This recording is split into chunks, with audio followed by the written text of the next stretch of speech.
अस्सलाम वालेकुम जी। उस्मान एग्रीकल्चर च खुश आमदीद कहने। उम्मीद है कि दोस्त खैर वाफियत दे नाल होणगे। माशाअल्लाह तुसीं वेखदे पे हैं बुल पावर 585 ट्रैक्टर नवा मॉडल सामने खड़ा वा। उधर 640 खड़ा वा, इधर ही बुल पावर 585 खड़ा है वा। बुल पावर 85 की सूरत हाल है, की कंडीशन है, की रेट शेट है, कितना टैक्स लगूगा, तुहाडे दोस्तां नाल वीडियो पर शेयर करते हैं। तो देखो भाई फाइलर होएगा वो 17% देगा, जो नॉन फाइलर होएगा वो 22% देगा। ਵੱਡੇ ਟਰੈਕਟਰਾਂ ਦੀ ਕੀਮਤਾਂ ਦੇ ਵਿੱਚ 3 ਲੱਖ ਤੋਂ ਲੱਗ ਕੇ 4 ਲੱਖ ਰੁਪਏ ਤੱਕ ਇਜ਼ਾਫਾ ਹੋਣ ਜਾ ਰਿਹਾ। ਜਿਹੜੇ ਛੋਟੇ ਟਰੈਕਟਰ ਆ ਉਹਨਾਂ ਦੀ ਕੀਮਤਾਂ ਦੇ ਵਿੱਚ ਜਿਹੜਾ ਵਾ 1.5 ਲੱਖ ਤੋਂ ਲੱਗ ਕੇ ਤਕਰੀਬਨ 2 ਲੱਖ ਰੁਪਏ ਤੱਕ ਇਜ਼ਾਫਾ ਹੋਣ ਜਾ ਰਿਹਾ ਵਾ। ਆ 585 ਖੜਾ ਵਾ। ਮਾਰਕੀਟ ਲਾਹੌਰ ਦੀ ਟੋਟਲ ਬੰਦ ਆ, ਟਰੈਕਟਰ ਨਹੀਂ ਦੇ ਰਹੇ। 1 ਤਰੀਕ ਤੋਂ ਟਰੈਕਟਰ ਜਿਹੜੇ ਦੇਣਾ ਸ਼ੁਰੂ ਕਰਨਗੇ, ਜਾਂ ਸੋਮਵਾਰ ਦਾ ਕਹਿ ਰਿਹਾ ਕਿ ਸੋਮਵਾਰ ਤੋਂ ਟਰੈਕਟਰ ਜਿਹੜਾ ਵਾ ਉਹ ਦੇਣਾ ਸ਼ੁਰੂ ਕਰ ਦਾਂਗੇ। ਠੀਕ ਹੋ ਗਿਆ ਜੀ।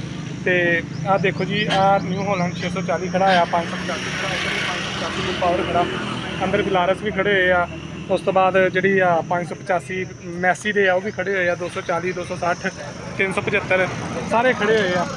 ਤੇ ਜਿੰਨੇ ਵੀ ਟਰੈਕਟਰ ਆ, ਸਾਰੇ ਜਿਹੜੇ ਵੱਡੇ ਟਰੈਕਟਰ ਆ ਉਹਦੀ ਕੀਮਤਾਂ ਦੇ ਵਿੱਚ ਜਿਹੜਾ ਇਜ਼ਾਫਾ ਵਾ ਹਕੂਮਤ ਨੇ ਜਿਹੜਾ ਲਗਾਇਆ ਵਾ, ਉਹ ਕਹਿ ਰਿਹਾ ਜੀ 3 ਤੋਂ 4 ਲੱਖ ਰੁਪਏ ਦੇ ਦਰਮਿਆਨ ਵੱਡੇ ਟਰੈਕਟਰ ਤੇ 1.5 ਲੱਖ ਤੋਂ ਲੱਗ ਕੇ 2 ਲੱਖ ਤੱਕ ਛੋਟੇ ਟਰੈਕਟਰਾਂ ਦੀ ਜਿਹੜੀ ਕੀਮਤਾਂ ਉਹਨਾਂ ਦੇ ਵਿੱਚ ਇਜ਼ਾਫਾ ਹੋਏਗਾ।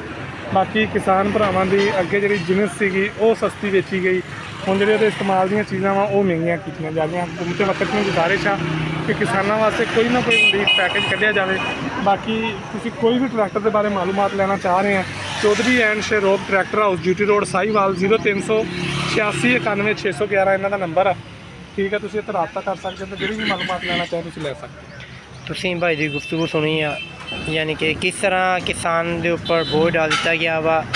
जो फाइलर आ नॉन फाइलर, जो फाइलर होंगे उन्होंने 17% यानी कि टैक्स देना होगा 1 जुलाई तो। जो नॉन फाइलर होंगे उन्होंने 22% देना पड़ेगा। तो बाकी दोस्तों की सूरत हाल है अजकल तुहानूं पता, हुकूमत किसानों नाल की करदी पई आ। वजाहत की जरूरत ही नहीं हैगी।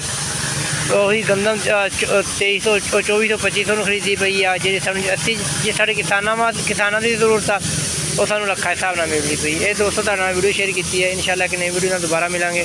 ਦੋਸਤ ਆਪਣਾ ਬਹੁਤ ਸਾਰਾ ਖਿਆਲ ਰੱਖਿਓ। ਅੱਲਾਹ ਹਾਫਿਜ਼।